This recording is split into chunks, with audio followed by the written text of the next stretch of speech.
Bonjour les amis, bienvenue sur Nurea TV. Ce soir, je dis pas bonsoir, mais bonjour parce qu'il est 17 heures. Donc, je vous remercie beaucoup de nous avoir retrouvés sur ce direct, cet enregistrement en direct du cours vidéo qui sera accessible après la vidéo. Vous allez pouvoir y retourner et la revisionner si vous avez le lien. Comme toutes les vidéos qui sont sur Nurea TV, vous pouvez y retourner après l'achat des cours ou juste quand elles sont enregistrées dès le lendemain. Voilà, vous pouvez vous procurer les vidéos. Donc, elles sont accessibles dans la partie cours vidéo sur Nurea TV.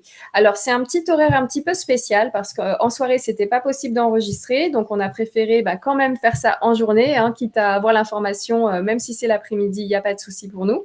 Et sinon, j'en profite pour vous demander si ça vous intéresse aussi d'avoir des cours avec des horaires beaucoup plus tôt dans l'après-midi. Parce que autant les émissions, on va faire en sorte qu'elles restent le soir, mais les cours vidéo, c'est possible de les mettre dans l'après-midi. Donc, je sais qu'il y en a certains d'entre vous qui travaillent et d'autres qui sont justement beaucoup plus libres l'après-midi que le soir. Donc, voilà, faites-nous un petit retour et puis voilà, en commentaire dans le chat ou alors par mail à contact@nurea.tv et on verra ce qu'on peut faire. On fera peut-être aussi un petit bilan sur Facebook en mettant un petit post spécifique là-dessus pour vérifier les horaires. Et sinon, pour communiquer pendant les cours vidéo, c'est très simple. Vous allez bouger la souris sur l'écran. Vous allez voir apparaître les icônes en bas de l'écran avec un icône qui est celui de YouTube. Vous allez donc cliquer dessus, ce qui va vous amener directement sur la page YouTube où vous allez pouvoir retrouver le chat, un chat classique comme d'habitude pour ceux qui connaissent la plateforme YouTube. Donc, il va se trouver juste en dessous de la vidéo ou sur votre droite. Donc, vous cherchez Top Chat, voilà, ou chat, communiquer via le chat. Vous regardez où est-ce que c'est marqué, vous cliquez dessus. Et là, vous allez pouvoir nous poser vos questions et vos commentaires pendant le cours. Ce qui est très, très intéressant pour toutes les personnes qui ensuite accèdent au replay de la vidéo, d'avoir vos impressions et aussi vos questions qui permettent d'approfondir très, très souvent les informations de nos intervenants. Et ce soir, une toute nouvelle intervenante sur Nurea TV, donc qui passe par les ateliers et les cours que nous proposons sur Nurea TV. Et donc ce soir, on va parler des lignes de la main en compagnie donc de Magali Cazotte. Comment vas-tu, Magali? Bah écoute, je vais très bien, Nora. Puis je suis très heureuse, voilà, d'être avec toi ce soir pour parler de ce qui est devenu une véritable passion. En effet, c'est vrai que tu t'y connais énormément sur les lignes de la main ou les formes de la main, tout ça. Il y a beaucoup, beaucoup de choses à apprendre, à connaître. Je vais juste faire un gros bisou à Tojiro et Amédée que je vois tout de suite sur le chat. Vous êtes dans le coin. Merci beaucoup de nous avoir retrouvés sur le chat. Et n'hésitez pas, les amis, si vous avez du temps, de passer sur le chat pour poser vos questions et vos commentaires. Et si vous ne trouvez pas comment faire, il suffit simplement de laisser un commentaire sur la page Facebook et on vous indiquera la solution. Et donc là, aujourd'hui, on va parler des lignes de la main. Donc, c'est un de tes dossiers de prédilection. C'est même, en tout cas, c'est un sujet que tu maîtrises bien, comme je disais tout à l'heure. Et j'aurais juste voulu savoir depuis quand tu pratiques en tout cas, la chirologie en général. Oui, ah ben écoute, ça va bientôt faire près de 2 ans que je fais ça en professionnel, mais je m'y suis mise bien avant, tu t'en doutes, hein. Et donc c'est arrivé d'une manière totalement inattendue. Hein. Moi à la base, ben voilà, je suis écrivain, donc je faisais des recherches pour écrire des livres, des articles, et j'ai été amenée à découvrir une histoire absolument extraordinaire. Hein. C'était l'histoire de Madame Freya, qui était considérée comme la plus grande voyante du XXe siècle. Et cette voyante, et il se trouve aussi, c'était l'une des plus fameuses chiromanciennes, mais elle était particulière. Hein. C'est un cas vraiment à part dans l'histoire de la chiromancie, parce que Madame Freya possédait un don médiumnique. Et ce don se déclenchait rien qu'en voyant les mains. Ah, c'est comme d'autres, voilà, ils vont faire avec les cartes, une boule de cristal. Elle, c'était les mains. Donc c'est vraiment un cas exceptionnel dans l'histoire de la chiromancie. Et la découverte de l'histoire de cette femme extraordinaire m'a amené à vouloir un peu creuser le sujet. Parce que je suis du genre un peu curieuse, beaucoup même. Et il a fallu, voilà, moi quand je m'attache à un sujet, il faut vraiment que j'aille en profondeur. Et j'avais besoin de me convaincre moi-même, je t'avoue, Nora, hein, pour me prouver vraiment que c'était quelque chose de sérieux. Et ce que j'ai découvert a dépassé toutes mes espérances, j'ai envie de dire. Et tant et si bien que je me suis dit, mais c'est pas possible. Ce savoir ne peut pas rester occulté, parce qu'il y a très peu de gens qui pratiquent à l'heure actuelle.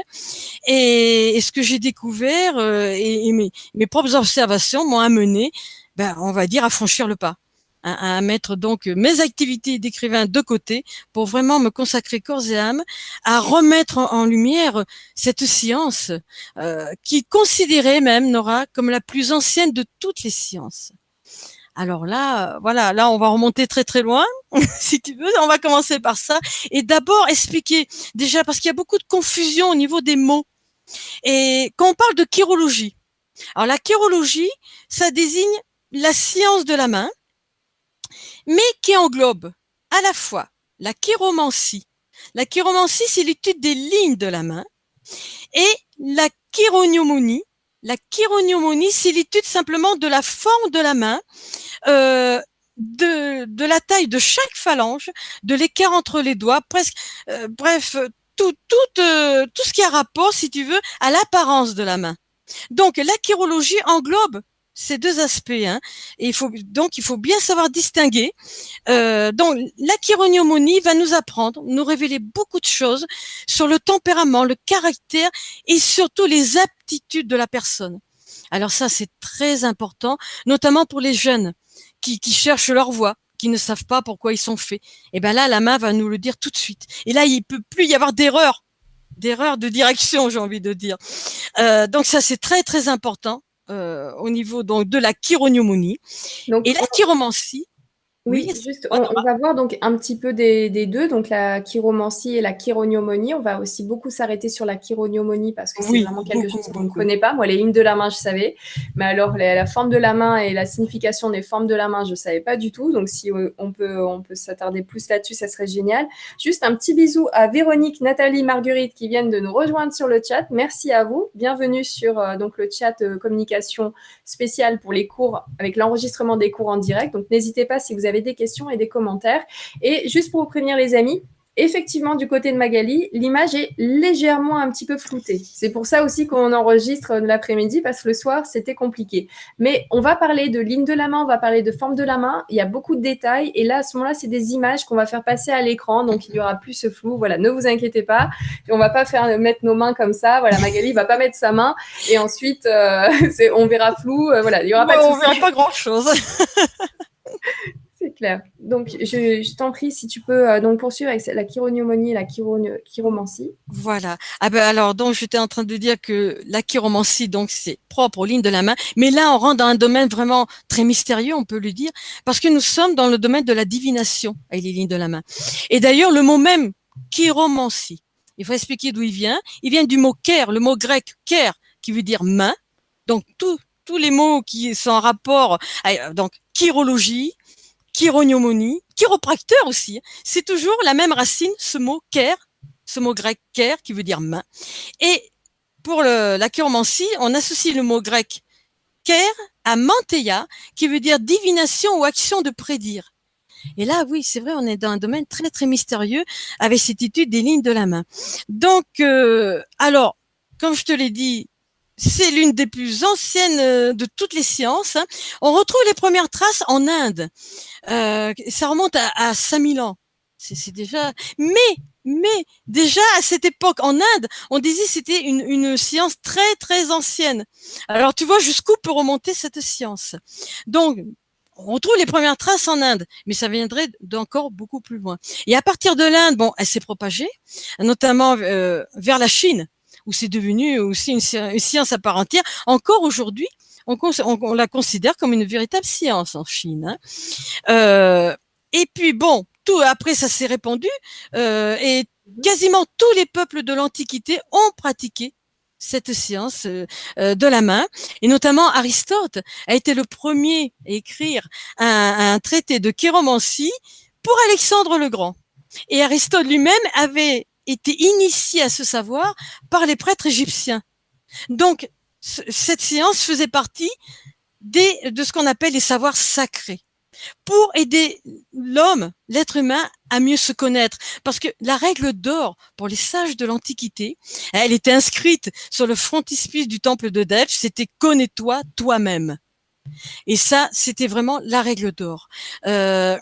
On retrouve aussi cette loi, on peut le dire, suprême, dans l'évangile de Thomas, où il est écrit, celui qui se connaît lui-même, le monde ne peut le monde, pardon, ne peut le contenir.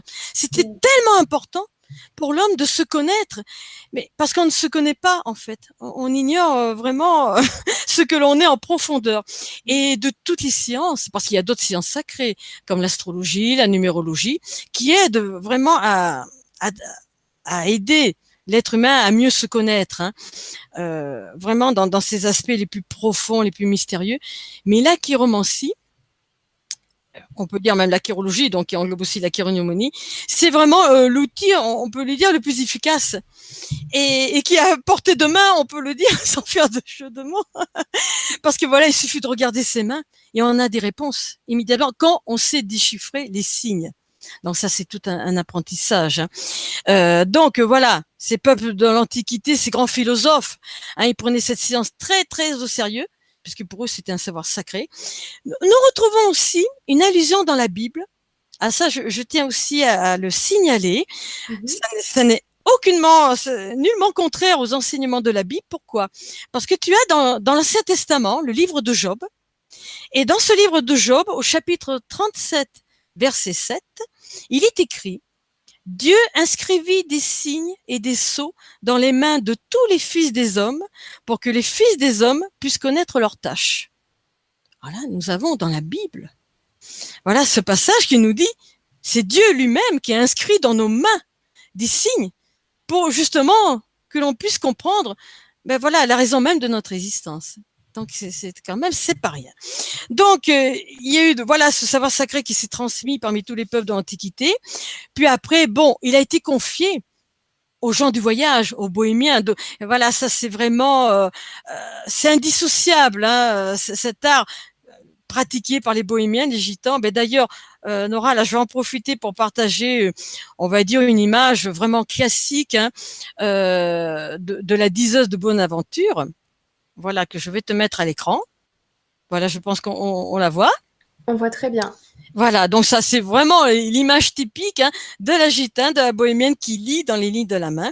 Et donc on a confié ce savoir aux gens du voyage. Pourquoi? Parce qu'il fallait que ce savoir soit répandu partout, hein, dans tous les pays que ces gens du voyage seraient amenés à traverser. Donc c'est comme ça que ce savoir s'est répandu progressivement dans toute l'Europe. Et puis, jusqu'au moment où, bon, bien sûr, au Moyen Âge, il y a eu la création de l'Inquisition. Alors là, tous ces savoirs un peu occultes, secrets, eh bien, ils ont été relégués au rang des sciences maudites. Et tant et si bien d'ailleurs que il aurait été dangereux, il était très dangereux à cette époque, voilà, de pratiquer ce genre de science, parce que ça pouvait t'envoyer tout droit au bûcher, hein. Donc heureusement, on vit une autre époque, mais c'est vrai qu'en ce temps-là, voilà. Donc là, la chiromancie a été reléguée au rang des sciences maudites, comme l'alchimie, par exemple, hein, parce que c'était des savoirs secrets, occultes. Donc c'était catalogué, voilà, sciences maudites, interdites. Mais il y a eu quand même, malgré tout, après cet obscurantisme, on va dire, qui a été propagé par l'acquisition, après on arrive à la Renaissance. Et là, Oui. ça a changé aussi la donne, hein, parce qu'il y a eu les premiers livres imprimés aussi. Et parmi les premiers livres imprimés, tu trouves un traité de chiromancie. Parmi les tout premiers livres imprimés. Et après, avec l'arrivée de la Renaissance, et ben là, les lettrés se sont de plus en plus passionnés pour la question, hein. Alors, donc, il y a eu un regain, on va dire, un renouveau pour ces savoirs. Mais après, il y a eu, on va dire, le triomphe du positivisme, qui après a relégué ces savoirs, voilà, dans les fausses sciences, hein. Donc, mais c'est pourtant au moment de ce triomphe de la pensée cartésienne que curieusement, il y a eu deux hommes qui ont remis en lumière ce savoir. Alors le premier, ils étaient un peu au même moment, hein. Donc, mais c'est celui dont je vais parler en premier. C'était le capitaine d'Arpentini. Alors c'était un soldat, hein, et qui, curieusement, par on va dire la divine providence, a été amené à s'intéresser au sujet. Pourquoi? Alors on était pendant la guerre d'Espagne et voilà, il était en campagne, ce soldat. Il croise la route d'une gitane et qui insiste, cette gitane, pour lire dans ses mains. Alors lui, il y croyait pas du tout, hein. Mais comme la gitane en question était une belle personne, il n'a pas pu lui dire non. Il s'est laissé apprivoiser. Voilà. Alors il s'est dit bon ben si ça vous fait plaisir, voilà, il lui a montré ses mains. Et là, la gitane en question lui a dit des choses qui l'ont troublé, qui ont ébranlé, on va dire, son scepticisme. Et ça l'a pas quitté. Donc quand il est revenu de cette campagne, ça l'a tellement, voilà, interpellé cette histoire qu'il a voulu lui-même. Ben c'est pareil. Il s'est mis à lire, on va dire les grands auteurs qui avaient parlé déjà de chiromancie, dont les philosophes, Aristote notamment. Il en a lu beaucoup. Et puis après, il a fait ses propres observations. Il a voulu, voilà, toujours pareil. On commence par les théories, on fait tous pareil, hein, et après on veut passer à la pratique. Donc après, on est amené à faire nos propres observations. Et c'est lui, le capitaine d'Arpentini, qui va vraiment poser les bases de la chironomie. Et donc, dans un livre qu'il a écrit, alors là, je vais essayer de te le partager à l'écran, c'est son livre qu'il a intitulé tout simplement La science de la main. Alors attends, j'essaie de t'amener l'image le plus vite possible. Voilà. Est-ce que tu vois bien l'image là? Oui. Si tu peux zoomer un peu plus Je dessus. te zoome un peu. Voilà. Alors, la science de la main, ou l'art de reconnaître les tendances de l'intelligence d'après les formes de la main. Et là, on était là, la couverture que je te montre, c'est déjà la deuxième édition, publiée en 1856. Hein. Donc voilà, ça c'est vraiment le livre de référence au niveau de la chironomie. Et puis, il y a un autre monsieur qui va vraiment remettre là, il va chercher, si tu veux, à retrouver vraiment la science comme elle était enseignée à son origine. Hein. Et là, c'est Adolphe Desbarolles. Alors, Adolphe Desbarolles, je vais aussi essayer de te le mettre à l'écran. Il a écrit, et il va passer plus de 15 ans de sa vie avec son épouse, hein, parce qu'elle lui a apporté une aide inestimable, son épouse. Alors voilà, je t'ai mis, Oui. il est pas trop en grand, voilà, c'était Adolphe Desbarolles. Non, Et non, c'est lui, il y avait même pas besoin de la bouger, hein, elle était très bien tout à l'heure. d'accord, voilà, Oui, ça va là. oui. Et c'est lui qui va écrire le fameux livre de référence en la matière qui s'intitule Les mystères de la main. Et il a été réédité, je crois, plus de 30 fois. Alors attends, là, je vais te mettre la couverture du livre quand même. Vraiment, on se réfère toujours à cet ouvrage hein, en matière de chiromancie. Et on est toujours pareil au milieu. Je te l'ai mis là, hein, Nora. Ouais, on voit très très bien, pas Voilà, besoin de les la mystères de bouger. la main révélés et expliqués. Ou l'art de connaître la vie, le caractère, les aptitudes et la destinée de chacun d'après la seule inspection des mains. Alors voilà, ça, ce livre, je me le suis procuré quand j'ai commencé vraiment à vouloir creuser le sujet. On peut se procurer quand même assez facilement hein, chez des bouquinistes.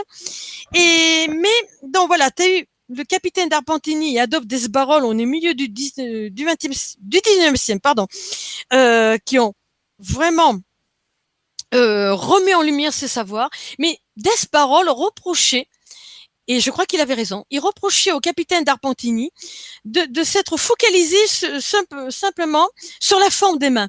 Donc uniquement le domaine de la chironomie. Il ne voulait pas entendre parler des lignes. Et là, c'était pour moi une erreur assez gravissime. Hein. Et donc, Desbarolles le dit. Il a dit qu'il a fait un travail extraordinaire au niveau de la chironomie, de l'étude des formes. Mais éliminer les lignes, ne pas en tenir compte, ah ben là on se prive alors d'une mine d'informations considérable. Donc c'est vrai que là je rejoins Adolphe Desbarolles. C'était une grave erreur de la part du capitaine d'Arpentini d'avoir un peu occulté, un peu beaucoup occulté, le domaine de la chiromancie pour se consacrer uniquement à la chironomie. Donc là, voilà, c'est un peu l'historique. Euh, Jusqu'à nos jours à peu près. Il y a eu un autre personnage aussi important qui s'appelait Joseph Ranald, qui est devenu docteur en philosophie à l'université de Vienne et qui a eu l'opportunité, je ne veux pas dire la chance, hein, parce qu'il a eu l'opportunité une nuit de pouvoir prendre les empreintes des mains d'Hitler. Et là, les Rien. mains d'Hitler, c'est, on va dire, un cas d'école. Parce que, alors je vais te l'afficher, mais en même temps, peut-être que je pourrais te le mettre un peu plus tard, Nora, quand je vais aborder le domaine des lignes. Oui, on peut peut-être avoir un aperçu là et Alors, je vais te le mettre tout de tu nous suite, l'expliqueras après mais je par contre tout à n'expliquerai l'heure. pas tout de suite, Le euh, détail. voilà, les signes assez funestes que l'on peut voir dans la main d'Hitler. Et donc, ce monsieur, voilà, je te l'ai mis à l'écran. Est-ce que On voit bien. Tu peux on zoomer voit un bien? petit peu, mais Je sans zoome un peu. parce qu'on Là, verra dans le détail tout à l'heure. surtout la paume de la main, hein, qui Ouais. renferme vraiment des détails. Bon, donc ce monsieur-là, Joseph Ranald, c'est pareil aussi. Hein, c'est un monsieur qui n'était pas du tout destiné à s'occuper de ce domaine. C'est assez curieux d'ailleurs, parce que la plupart des personnes qui ont été amenées à pratiquer vraiment la chiromancie, eh ben, il y a toujours eu un élément déclencheur qui les a amenés presque malgré eux à s'intéresser à ce sujet. Et voilà, comme si ils avaient été poussés. Alors, dans le cas de Joseph Ranald, il était jeune officier au cours de la Première Guerre mondiale. Et c'était un de ses amis, officiers lui aussi, ils étaient en permission. Ils savaient pas trop quoi faire. Ils avaient 2 jours, je crois, de permission. Et c'est son ami, Ranald, qui lui a dit, ben, écoute, je connais un vieux professeur qui lit dans les mains. Et ça pourrait être amusant. Alors il dit, oh ben oui, si tu veux. Bon, on va aller voir ton professeur. Et ils vont voir donc le professeur en question. C'était vraiment un vieux professeur. Hein. Mhm. Et là, il lit dans les mains de son ami, de son copain, un lieutenant comme lui. Et là, il lui dit qu'il va mourir dans, malheureusement, dans très peu de temps. Alors là, Joseph Ranad, il se met en colère. Hein, parce qu'il était très ami, très proche. Il dit, mais vous n'avez pas honte de dire ça à un jeune officier qui va repartir, voilà, sur le front dans 2 jours. Et mes mains, alors qu'est-ce que vous allez voir dans mes mains? Vous allez aussi me dire que je vais mourir. Là, le professeur, il regarde les mains, il dit rien, il reste un moment à les étudier, il dit non, vous n'allez pas mourir, vous allez même vivre très vieux, mais vous allez frôler la mort plus d'une fois, et vous allez être amené à rencontrer beaucoup de personnalités dans le monde entier. Et effectivement, Nora, il a fait plusieurs mains d'hommes célèbres, notamment celle de Mussolini, celle de Roosevelt, celle d'Hitler, et j'en passe. Hein. Il en a fait beaucoup de personnes. Et surtout, bon, mais ça, il allait en être conscient beaucoup plus tard. Mais quand ils sont revenus sur le front, 2 jours après, son ami, bien sûr, était tué sur le front. Et il y a eu aussi bon une longue histoire après qui a amené donc cet homme à se dire bon, il y a quand même quelque chose là derrière cette histoire de chiromancie. Et je te dis, après, il en est venu. Il a étudié, je crois, à peu près 100 000 mains. Hein, dans sa carrière, hein, donc ce qui n'est pas rien, tout en étant voilà un professeur de philosophie, mais en même temps il faisait ça voilà, il avait un peu de métier, mais toujours pareil, hein, amené, mais par des coïncidences, par le destin, comme le capitaine d'Arpentini. Il n'aurait pas croisé le chemin de la bohémienne, mais il s'y serait jamais intéressé. Donc, voilà, là, un peu. Alors, il y a aussi de grands chiromanciens. Donc, j'ai parlé de Madame Freya au début. Alors, d'ailleurs, je vais te mettre quand même pour qu'on puisse la voir, Madame Freya. Ah, c'est vrai que Madame Freya, il faudrait faire toute une émission rien que pour elle, hein, pour raconter cette incroyable histoire. Mais je vais quand même te mettre la photo, l'une des rares photos que nous avons de Madame Freya quand elle était jeune. Voilà Madame Freya. Là, elle était vraiment toute jeune, hein, c'était au début de sa carrière. Et je vais te mettre aussi une autre photo où là, elle était en consultation.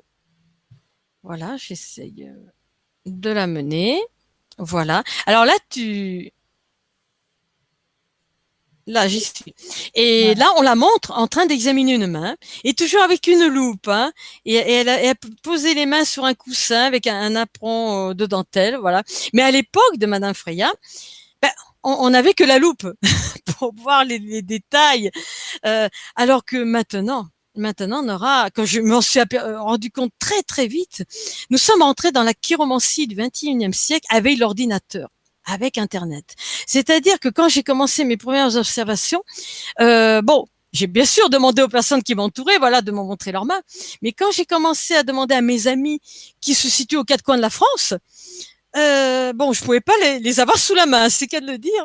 Alors, Ouais. voilà, je leur ai demandé d'avoir la gentillesse de m'envoyer les photos de leurs mains, ce qu'ils ont fait, bien sûr. Euh, et c'est là que je me suis rendu compte tout de suite que quand on m'a envoyé les photos des mains sur l'ordinateur, et ben là, avec la fonction zoom que l'on a avec l'ordinateur, on voyait des détails qu'on ne pouvait pas voir à l'œil nu. Donc là, c'est là que j'ai réalisé. Mmh. C'est pour ça d'ailleurs que quand des personnes me disent mais on peut venir vous voir vous pouvez venir me voir si vous en avez envie, mais je veux absolument des photos parce que sinon l'analyse n'est on peut pas faire une analyse approfondie. On peut voir, on va dire dans les grandes lignes, sans faire de jeu de mots, mais vraiment pour aller obtenir une analyse vraiment en profondeur, on a un outil extraordinaire sous la main, hein, c'est l'ordinateur et l'envoi des photos par internet, tout simplement par messagerie. Et là, voilà, Madame Freya n'avait pas cette technologie à son époque, mais elle avait un don, elle, hors du commun. Par contre, il faut bien comprendre que pratiquer la chiromancie ne demande pas du tout d'avoir un don de voyant. Pas du tout. C'est vraiment une science qui s'apprend, qui s'étudie, qui se pratique, et notamment l'un des plus grands chiromanciens qui n'était pas du tout voyant, pas du tout médium, comme Madame Freya. Eh ben c'était Kéro. Alors Kéro, c'était, tu t'en doutes bien, c'était un pseudonyme. Alors je vais te le mettre à l'écran. Voilà, je vais te le partager. J'y suis presque. Il y a Voilà. Amédée qui nous dit qu'il a scanné sa main et il l'a imprimé. Donc, comme ça, il va pouvoir suivre le cours et regarder avec Ah ben écoute, un c'est PC. parfait. Là, je t'ai mis à l'écran Kéro. Alors, pourquoi le surnom de Kéro? Ben voilà, on revient au mot grec ker, la main, tout simplement. En fait, de son vrai nom, il s'appelait William John Warner. Donc, c'est Kéro.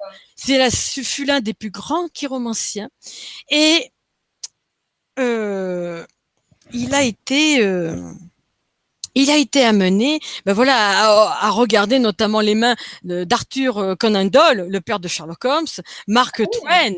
Il a aussi rencontré Rasputin. Alors la rencontre a été assez difficile parce qu'il lui a dit qu'il allait mourir assassiné. Hein. Et puis alors, connaissant le caractère de Rasputin, je ne veux pas m'étendre sur le sujet. Ouais. Il n'a pas Mais aimé la bon, révélation. voilà. Et Kéro, il était surnommé le prince des chirologues à son époque. Il étudiait à peu près par an 6000 mains par an. C'est pour te dire, on venait de partout le consulter. Même la reine d'Angleterre l'a consulté. Aussi, on l'a invité aux États-Unis, parce que les plus grands de ce monde voulaient consulter Kéro. Donc à son époque, voilà, c'était vraiment l'un des plus fameux chiromanciens. Bon, je vais pas te raconter toute son histoire, Nora, parce que là aussi, c'est pareil. C'est une incroyable histoire, mais qui m'entraînerait un peu trop loin. Donc là, voilà, je Il y t'ai a cité tellement de les. choses à dire. Oh là, oh là, oh là. Donc je veux quand même en venir, voilà, au sujet principal. Donc là, je t'ai fait un petit peu l'historique, en gros, et puis on va en venir donc au cœur du sujet. Alors, je vais commencer déjà, voilà, par expliquer que pour les anciens, dans l'esprit des anciens, la pensée des anciens, la main représente à elle seule tout un monde. Et c'est pour ça qu'ils ont divisé la main. Si tu peux Ils- remonter un tout petit peu ta main pour la voilà. Ils ont divisé la main en 7 zones particulières. Pourquoi? Pour nous ramener aux 7 jours de la création. Tu vois? Et c'est 7 jours comme nos 7 jours de la semaine. Et comme nos jours de la semaine, chaque partie de la main, de ces 7 parties de la main, qu'on appelle aussi des monts, les monts de la main, ces 7 monts, sont reliés à des planètes.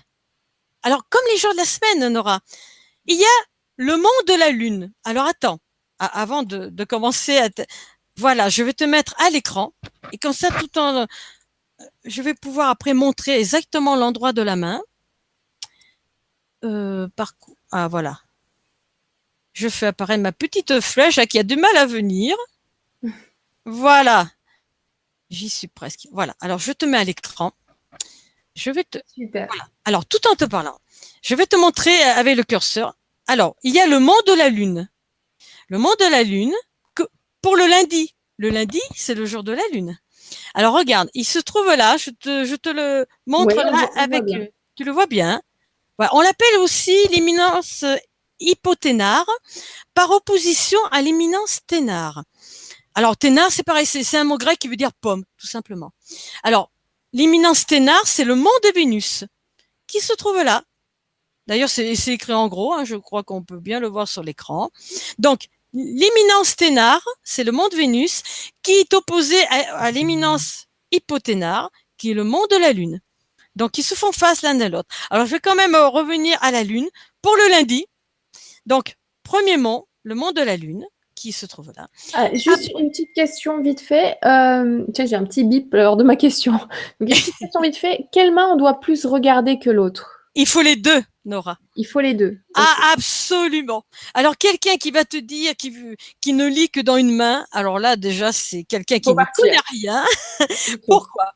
Parce que on a, il faut absolument comparer les deux mains, parce qu'il y a la main passive.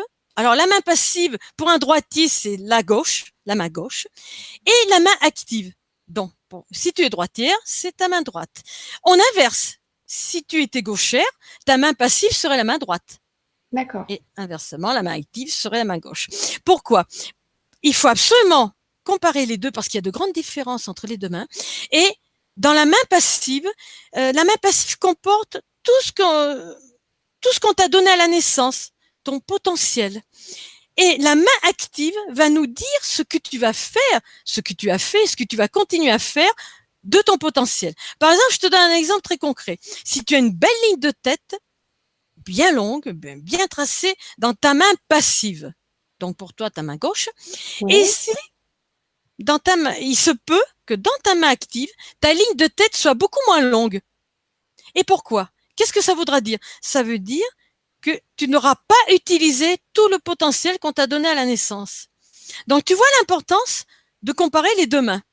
Non, moi, elle est Donc, plus longue sur ma main active que ma main passive. Alors, eh ben alors là, je vais te dire, Nora, alors là, c'est pas un secret, je peux le dire devant tout le monde, que tu ouais. vas dépasser le potentiel qu'on t'a donné à ta naissance. Donc, c'est un très bon signe. C'est-à-dire que Ouf. tu vas aller au-delà des prévisions, on va dire, de ta main passive. Par contre, D'accord. c'est vrai, il peut arriver l'inverse. Et là, malheureusement, mais on a toujours, voilà, on a toujours la possibilité après de rallonger la ligne parce que les lignes se modifient avec le temps. Ça aussi, je savais pas. Ça, il faut le On savoir, discutait Nora, hors c'est antenne très important. et je savais C'est, pas qu'une lecture de ligne de la main à un instant T ne serait pas la même si on refaisait une ligne de lecture ah ben, tout à fait. 3 ans Alors, plus tard.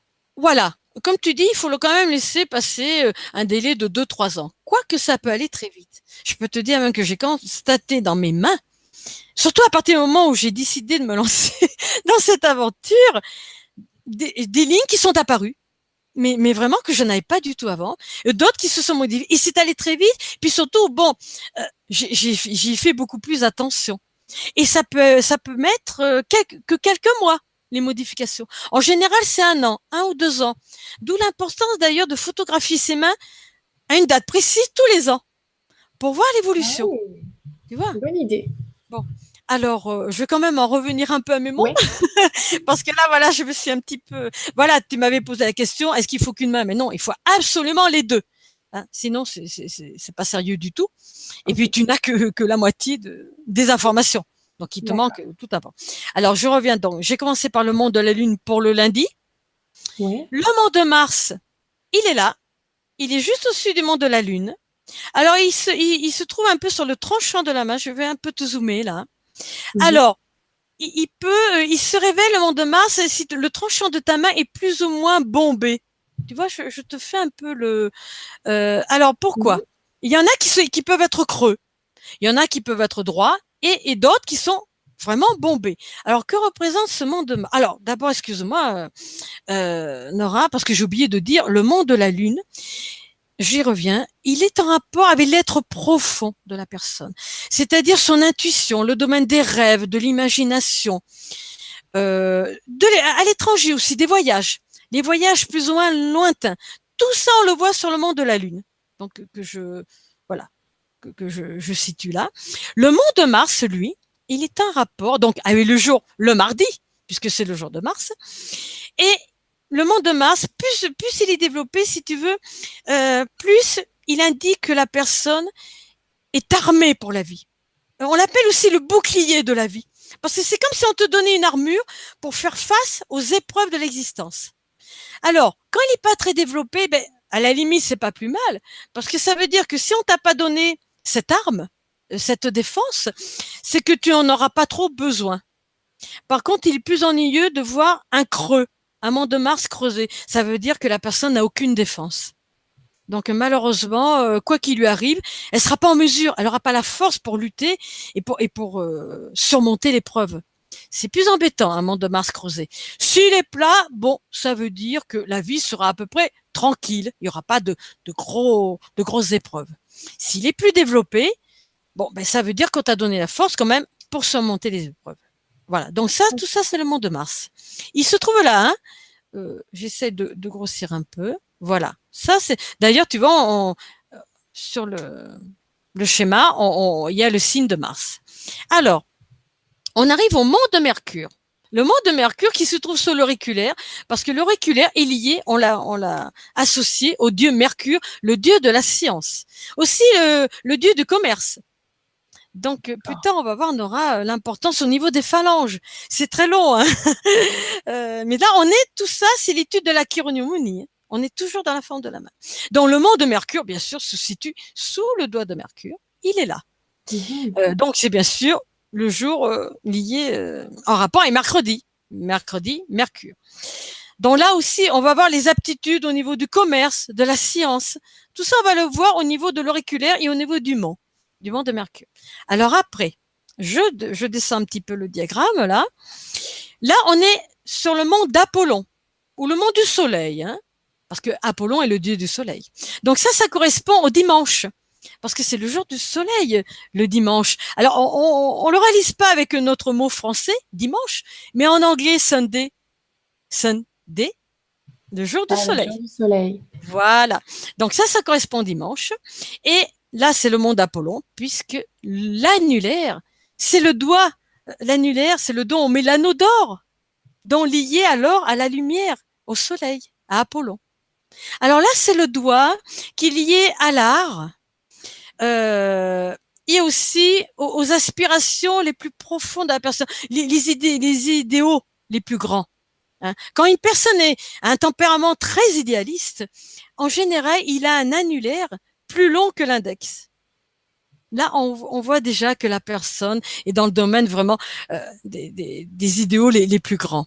Donc, il fait passer ses idéaux avant ses ambitions matérielles. Tu vois, là, on est vraiment, on a affaire à quelqu'un d'idéaliste. Et puis alors aussi les artistes. Hein, ça aussi oui. On voit aussi si quelqu'un va avoir un succès incroyable, va devenir célèbre par exemple. On va y revenir un peu plus tard. Mais tout ça, voilà, c'est le doigt d'Apollon qui va nous le dire. Alors, je descends un petit peu. Là, j'en arrive au majeur, hein, le médius, donc le doigt du centre, qui est associé à Saturne. Alors là, c'est le samedi, hein, le jour du samedi. Donc, le mont de Saturne, qui bien sûr se trouve sous le majeur, le médius. Et là, ce doigt, il est associé au destin. Donc, et d'ailleurs, c'est la ligne de destin s'élève, prend la direction, normalement, elle doit s'arrêter sous le majeur. Qu'on en a, parce que ça fait partie des lignes secondaires que tout le monde n'a pas. Donc Saturne, le doigt de Saturne, le majeur est associé au destin.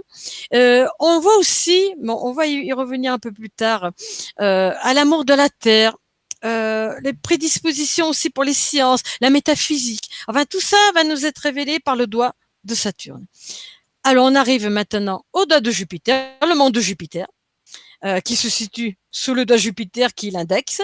Alors, pourquoi on associe l'index à Jupiter? Parce que c'est le doigt des ambitions, de ce qu'on veut réaliser dans notre vie. Et alors, bien sûr, le mont de Jupiter, voilà, qui se situe sous l'index. Alors, si tu as un mont de Jupiter très développé, ça veut dire que tu es quelqu'un de très ambitieux. À mon avis, nos hommes politiques doivent avoir un mont de Jupiter bien développé. Ça voilà, on voit les ambitieux au monde de Jupiter. Donc, c'est comme si tu veux, quelque chose qui est un petit peu gonflé à la base du doigt. Voilà, Et si le mot est très développé. si on n'a pas du coup exactement, par exemple, la même taille sur les deux mains ou les mêmes, c'est pour ça qu'il faut lire les deux mains. Exactement. Alors, il peut y avoir, en général, au niveau des phalanges, normalement, elles font la même taille, mais j'ai été amenée à constater qu'il pouvait y avoir des phalanges beaucoup plus développées dans une main que dans une autre. Alors là, c'est pareil. Ça veut dire que la personne a développé des capacités qui ne lui avaient pas été données à la naissance. D'où l'importance d'aura de bien étudier chaque phalange des deux mains, des doigts des deux mains. Donc D'accord. là, j'ai fait le monde de Jupiter et je reviens à mon monde de Vénus, qui lui est le domaine des sentiments. Hein, là, vraiment, on est dans l'affectif, dans l'amour, mais aussi tout ce qui peut nous toucher le cœur. Hein. C'est pas simplement que l'amour. Enfin, c'est vraiment des choses, la sensibilité aussi de la personne. On va le voir là aussi. Donc, tu vois, en tout, tu comptes bien, il y a 7 mots qui correspondent aux 7 jours de la semaine. Le lundi, monde de la Lune. Le mardi, monde de Mars. Le mercredi, monde de Mercure. Alors, je vais le faire dans l'ordre. Le jeudi, monde de Jupiter. Le vendredi, monde de Vénus. Le samedi, monde de Saturne. Et le dimanche, monde d'Apollon, ou le monde du Soleil. Voilà, là, on a fait la géographie de la main. Donc, là, je vais fermer le... Oui, j'ai une question de Véronique qui dit Oui. lorsqu'il y a une profonde cicatrice dans la paume, peut-on faire une bonne lecture? Oui, aucun problème. Aucun problème, parce que là, voilà, ça n'a rien. J'ai même remarqué, d'ailleurs, je m'en suis fait moi-même des cicatrices, et j'ai vu que ça n'avait nullement affecté le cours de la ligne. Donc, on voit tout de suite d'ailleurs les cicatrices. Hein. Bon, la personne nous le dit, mais en général, on le voit tout de suite. Donc, il n'y a pas de souci. Par contre, là où il y a un souci, c'est pour l'étude de chironomanie quand on fait de l'arthrose. Hein, qu'on peut avoir une déformation au niveau des doigts. Donc, il est important de le préciser si la personne souffre d'arthrose. Voilà. Mais en général aussi, on le voit. On fait quand même la différence entre les torsions qui ont été créées par des événements ou alors qui sont causées par une maladie comme l'arthrose. Hein. Donc ça, on le repère assez vite, mais enfin, il est important quand même de le dire. Voilà. Donc, mais aucun problème qu'on a des cicatrices. Non, ça change rien. D'ailleurs, c'est comme si rien ne pouvait dévier le cours d'une ligne. C'est comme un cours d'eau. Non, rien ne peut dévier la ligne. Et d'ailleurs, il faut savoir que les lignes de la main apparaissent dès le 3e mois de la grossesse. Et donc, quand un bébé vient au monde, il a déjà sa main de ligne. C'est normal parce qu'on a vécu plus d'événements qui sont venus se graver dans la main. Mais on peut dire quand même qu'un bébé a déjà, dans les grandes lignes, le destin écrit. Il serait intéressant de... Je n'ai pas encore eu l'occasion, je t'avoue, Nora, de voir les lignes de la main d'un bébé. Mais c'est vrai que il y a certainement beaucoup de choses à voir déjà. Bon, après, quand il va grandir en âge, il y en aura encore plus. Alors donc, voilà, les lignes apparaissent déjà au 3e mois de la grossesse et à la fin, on va dire, à l'inverse, 24 heures après la mort, elles disparaissent. Nos mains deviennent une page blanche. Ça, ce sont des observations cliniques qui l'ont révélé. Voilà.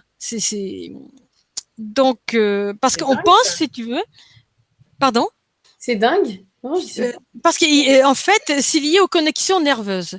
Et au moment de la mort, hein, quand voilà, il y a plus le système nerveux n'est plus en fonction, automatiquement les lignes disparaissent. Et comment on sait ça? Notamment, c'est Desbarol qui le raconte dans son ouvrage. Il y a un monsieur qui est venu le voir et il lui a montré sa main droite. Il n'y avait plus une ligne dedans, plus rien. Et il a compris, il lui a demandé est-ce que vous avez eu un accident, est-ce que vous avez... Et effectivement, ce monsieur avait reçu une décharge de fusil à la chasse. Hein. C'était un accident de chasse et qui lui avait traversé l'épaule. Ça avait coupé les connexions nerveuses de son bras, hein, au niveau de son bras, et donc il n'avait plus une ligne dans sa main droite. Donc c'est comme ça qu'on a compris que c'était lié avec notamment le grand sympathique, hein, le système nerveux. Et donc, ce qui explique pourquoi, 24 heures après la mort, plus de lignes. Voilà, c'est fini, ça redevient une page blanche. Donc voilà au niveau des lignes. Alors on va revenir au niveau de la Kiromuni. Alors est-ce que je remets le petit diagramme à l'écran? Peut-être, Nora, Oui, qu'est-ce oui, que tu oui, en carrément, penses? il est super pratique pour Oui, comprendre. il est pratique, je vais le remettre quand On même. passera après aux vraies photos, mais là avec le dessin, au moins, on voit tout de suite. Voilà, pour les photos, ce sera pour les lignes, mais là, pour la Kiromuni, je préfère mettre donc ce graphique qui est quand même bien pratique. Tu le vois bien, Nora, c'est bon? Très, très bien. Bon, alors, il faut savoir, pour une étude de Kiromuni, euh, on va commencer. Alors, bien sûr, c'est la forme de la main, mais on va commencer toujours par le pouce. D'ailleurs, je vais te faire un gros, voilà, un zoom sur le pouce. Parce que le pouce, c'est celui qu'on appelle, on l'appelle le maître doigt. On le surnomme aussi le chef d'orchestre. Pourquoi? Parce que il s'oppose à tous les autres doigts. C'est lui qui joue, qui règle la musique, comme on dit. Et on va commencer par observer, par étudier. Alors, je vais peut-être, voilà, remettre un petit peu le plan un peu moins grand. L'angle d'ouverture, ce qu'on appelle l'angle d'ouverture, c'est l'écart entre l'index et le pouce. Tu vois? Je te le montre là, avec le curseur. Oui. Alors, tu peux avoir des pouces très, très renversés en arrière, ou au contraire, des pouces un peu rentrés vers la main. Donc, il est très, très important déjà de regarder cet angle d'ouverture, s'il est plus ou moins ouvert ou fermé, s'il est moyen. Alors, ça veut dire s'il est très, très ouvert, que la personne est vraiment très ouverte, sociable, qu'elle a besoin vraiment de beaucoup, beaucoup de contacts humains. Mais en même temps, s'il est trop ouvert, si tu veux, c'est une qualité qui va devenir un défaut. Pourquoi? Parce que c'est une personne qui sera pas du tout méfiante, qui va pas se méfier du tout, qui va ouvrir son cœur à tout le monde, mais malheureusement, elle peut être amenée à faire de mauvaises rencontres. Et donc, quand le pouce est trop renversé en arrière, Oui, mais c'est... j'ai juste une petite remarque, c'est-à-dire que il faut Oui. ouvrir sa main naturellement. Ah oui, Il faut pas influencer sur les muscles. Il faut là, vraiment tu fais voir comment sa bien, main se pose. Et j'y ai pensé parce qu'on en a parlé le mois dernier quand. tu fais bien de le dire, Nora. Ouais. C'est capital. Il faut avoir la position la plus naturelle des doigts. D'ailleurs, je conseille, avant de prendre la photo, de secouer la main pour se détendre. Voilà, tu le fais très bien, Nora. On fait comme Euh, ça, les amis. Alors, voilà, je vous montre, on fait comme ça et on pose sa main voilà. simplement et ça tombe comme ça tombe. Voilà, donc on voit tout de suite Oui, que quand ça il tombe, est j'ai pas très, le pouce très super important. ouvert vers l'extérieur. Je suis bien dans mon petit truc, mon petit coin. Voilà. Oui, exactement. Et bien c'est important parce que ça montre que voilà, tu n'es pas, tu ne prendras pas de risque si tu veux. Parce que Non, tout est calculé. voilà, et tu observes, tu analyses et tu ne t'ouvres pas à tout le monde. Bon, voilà, tu as ton jardin secret et puis voilà. Mais c'est vrai que pour en revenir à la position naturelle, voilà, il y a souvent des personnes qui, au moment de la photo, voilà, ils écartent bien les doigts, comme s'ils voulaient encore mieux que l'on voit l'intérieur de leurs mains. Mais surtout pas. Il faut vraiment la position la plus naturelle possible, parce que là, ça force l'interprétation. Mais je vais te dire, Nora, je m'en rends compte tout de suite qu'on a forcé le trait, comme on dit. J'ai dit, vous m'avez écarté un peu trop les doigts. Reprenez-moi des photos avec une position plus naturelle. Parce que c'est très, très important aussi l'écart de chaque doigt. Alors, on va en parler un peu plus tard. Mais alors là, je m'aperçois, Nora, que il est déjà bientôt 18 heures et je vais Non, mais dépasser là. je l'ai vu. Il faudra un deuxième cours parce que je peux pas te laisser trop aller trop Voilà. vite parce qu'il y a tellement de données très précises et super importantes. On Oui, prévoira oui, oui, là, un je deuxième me cours. rendais pas compte. Alors écoute, bon, on va quand même finir le Vas-y pouce. tranquillement. Ouais, mais vas-y tranquillement. Tout ce qui restera, ça sera pour la suite. Je préfère que Eh tu bien, prennes écoute, le je temps de crois nous qu'on va donner faire toutes ça, les Nora. infos qu'il faut. D'accord. Alors, bon, je t'ai dit, donc, on commence par le pouce et de la main passive, toujours, hein, parce que c'est le potentiel de la personne. Et après, on va voir dans la main active ce qu'elle en aura fait, parce qu'on peut aussi avoir un grand écart. Par exemple, on peut avoir un angle d'ouverture un peu fermé dans la main passive et beaucoup plus ouvert dans la main active. Ça veut dire que là, la personne a appris à s'ouvrir. Elle s'est ouverte progressivement au fil des ans. Donc c'est pareil, ça peut changer d'une main à l'autre, hein. Donc très Moi, très j'ai rien important. appris, moi. Oui, je vais te voir regarder au fur et à mesure que Là, c'est j'explique. comme je suis née, là. Eh ben, ça veut dire que voilà, tu bougeras pas, tu, Non. tu restes à ce qu'on t'a donné. donné. Et On donc peut pas voilà, évoluer partout. même l'écart, rien que l'angle d'ouverture entre le pouce et l'index peut être très très différent d'une main à l'autre. Ça, je l'ai observé aussi. C'est stupéfiant, hein. Et alors, après, on regarde les phalanges. Donc là, je vais me contenter du pouce, je crois, parce que si je fais tous les doigts, Nora, on y est jusqu'à 20 heures. Donc, Pourquoi, qu'est-ce qu'on aimerait? la Sincèrement. première phalange du pouce. Ouais. La première phalange du pouce, elle est capitale. Parce qu'elle révèle la volonté de la personne. Donc, ce que j'appelle la première phalange, c'est la phalange onglée, celle qui porte l'ongle. Ok. Donc, la première phalange, donc, étant la volonté, elle est capitale. Parce que si tu as une petite phalange et avec une deuxième phalange plus développée, ça veut dire que tu n'auras pas assez de volonté pour arriver au bout de tes projets. Donc, il y aura un manque de volonté et ça, c'est assez ennuyeux. Donc, cette personne-là aura besoin de s'entourer de personnes qui pourront l'aider à accomplir ce qu'elle veut accomplir dans la vie, parce qu'elle-même aura une déficience au niveau de la volonté. Je vois que tu regardes bien tes pouces. Ben oui, et je me dis, tu vois, je me dis, tiens, j'ai plus de volonté sur la droite que la gauche, mais elles sont toutes les deux plus grandes, enfin, les Ah, phalanges alors sont plus c'est très grandes bien. que Ça en bas. montre déjà que tu as une grande volonté. Et je vais t'avouer une chose, Nora. Moi aussi, j'ai une première phalange du pouce droit, donc de ma main active, légèrement plus longue que ma première phalange du pouce gauche. Donc ça veut dire que j'ai encore développé, ce qui était déjà important d'ailleurs comme potentiel. Donc, et tu vois, et c'est normal, hein, ça arrive assez souvent. Donc, première phalange du pouce, la volonté. Donc, c'est la première chose qu'on regarde. Est-ce que la personne a assez de volonté pour, voilà, arriver au bout de tout ce qu'elle voudra accomplir dans la vie. Sinon, si elle est en déficience, il faudra qu'elle apprenne à s'entourer des bonnes personnes pour l'aider, pour lui prêter main forte. Hein. Voilà, je fais beaucoup de jeux de mots avec les mains, mais pour lui donner un coup de main, parce qu'elle aura besoin de quelqu'un qui aura la volonté et qui pourra voilà lui amener ce qu'elle n'aura pas. Et en général, par contre, une personne qui manque un petit peu de volonté, on lui a donné une deuxième phalange importante, très développée. Et là, la deuxième phalange, c'est tes capacités de réflexion, ton raisonnement, la logique aussi. Donc, c'est quelqu'un qui va beaucoup, beaucoup réfléchir. Je dirais même trop. Trop. Parce que tu sais, à force de trop réfléchir, de trop se poser de questions, eh ben, on n'agit pas. On fait rien au final, tu comprends? Mm. Donc, c'est quelqu'un qui aura quand même de grandes capacités intellectuelles, mais malheureusement, s'il lui manque la volonté, ça peut être un problème. Alors, on estime que l'équilibre parfait, l'équilibre idéal, c'est une première phalange du pouce légèrement plus longue, voire beaucoup plus longue, que la deuxième phalange. Ça, c'est D'accord. très bien.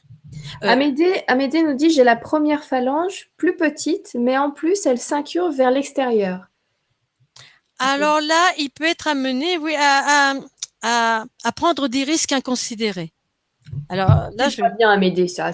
Pas de risque. non, C'est pas le alors tout. ça peut être dans le domaine sportif, hein, un saut élastique ou tu sais quoi, ou voilà, si la phalange est un peu trop renversée, trop confiant aussi, et être tombé sur de mauvaises personnes qui peuvent abuser de voilà de sa trop grande crédulité. Donc il faut qu'il se méfie. Il faut qu'il fasse un peu attention. Moi, Je je dirais le sens pas crédule, mais parce qu'on connaît bien Amédée depuis le temps sur Nurea, je dirais pas crédule. Non, il pose pas mal de questions qui font alors qu'on ça, c'est très, pose très des bien. questions. Par contre, ouais, le côté un petit peu fifou, ouais, Ah vu les ben blagues qu'il oui. a, vu tout ça, moi, je le reconnais bien là-dedans. Oui, voilà. Il peut y avoir, voilà, être un adepte des sports extrêmes ou ce genre de choses. Avoir envie, voilà, de faire des choses un petit peu risquées. Bon, mais en même temps, c'est quelqu'un qui doit être très ouvert, très, très ouvert. Ah oui, Et alors, donc, qu'est-ce que je disais? Oui, je donc pense j'étais à bien. la deuxième phalange. Hein, il faudra, bon, on le verra plus tard, Nora, parce que là, on va pas avoir le Mhm. temps. Donc, il faut savoir aussi que chaque phalange correspond à un domaine bien déterminé. La troisième phalange que l'on voit là, je te la montre. Regarde, les troisièmes phalanges de tous les doigts. Donc, c'est la Ouais. troisième, la phalange qui est vraiment tout en bas et qui est attachée à la paume. Hein. Donc, c'est la base du doigt, on va dire. Tu vois, je te mets là. Je te Ouais. la montre bien, le curseur. Donc ça correspond à tout ce qui a rapport avec le plan matériel, terrestre, concret. La deuxième phalange, comme je t'en ai parlé là pour le pouce, et les deuxièmes phalanges, c'est celle du milieu. Hein. On peut pas se tromper. La phalange du milieu de tous les doigts. On est dans le plan mental, cérébral. Hein. Donc ça, c'est tout ce qui a rapport à la réflexion. Et les premières phalanges, alors attends, là je vais te faire un grossissement pour que tu le vois mieux. Les premières phalanges, tout en haut, donc celles qui portent l'ongle, c'est les phalanges onglées. On est dans les domaines les plus élevés, spirituels.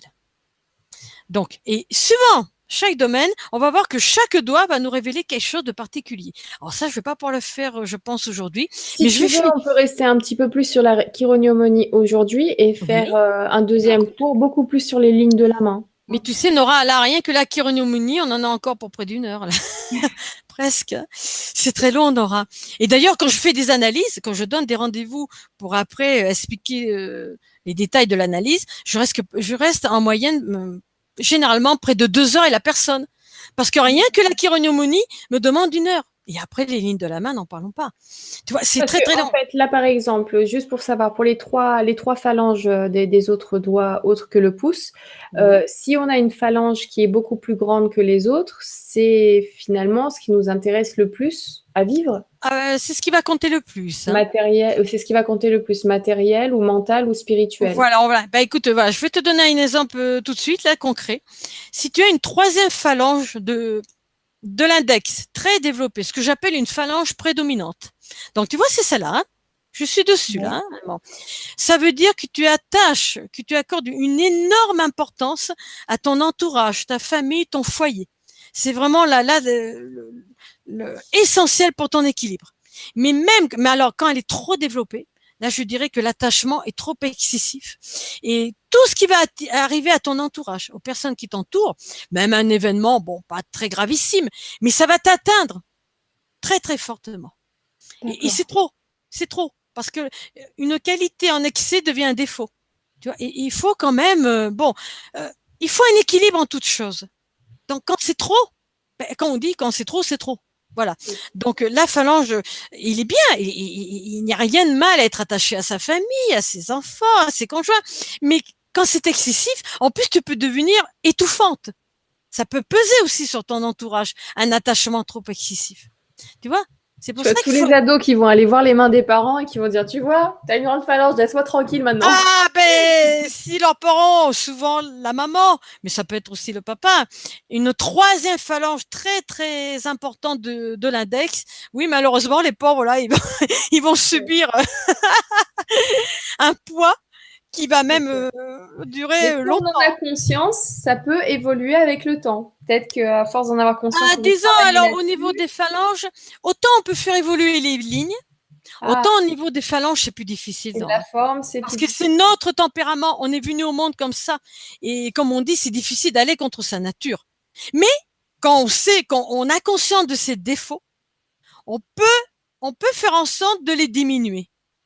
D'où l'importance de mettre le doigt, de mettre le doigt là où ça fait mal, ou pas Exactement. forcément, mais de mettre le doigt pour justement amener la personne à devenir consciente d'elle-même. Parce que généralement, on a un comportement, mais on n'est pas conscient de ce que l'on fait, de nos défauts, de nos qualités. Hein, on n'en est pas vraiment conscient. C'est voilà, c'est notre tempérament. Mais quand vraiment on amène la personne à visualiser le problème, si problème il y a, elle est plus en mesure de dire bon, je suis consciente que j'ai ce défaut, mais je vais essayer de me corriger autant que faire se peut. Ouais. Et c'est important pour elle et pour les personnes qui l'entourent. Ok. Et sur la deuxième donc phalange de l'index, ça veut dire quoi? Si elle Alors tu vas me faire faire tous les deux, Nora, mais bon, tant pis. Sur Euh, l'index, sur l'index. Non, non, alors mais vraiment, juste prends l'index. le temps.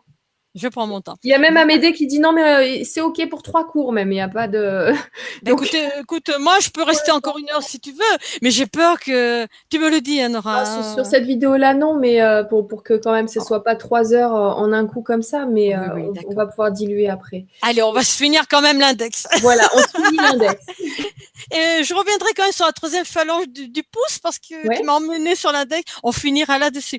Donc la deuxième phalange de l'index, alors attends que je te le montre bien. Voilà, tu vois, j'y suis là. Hein.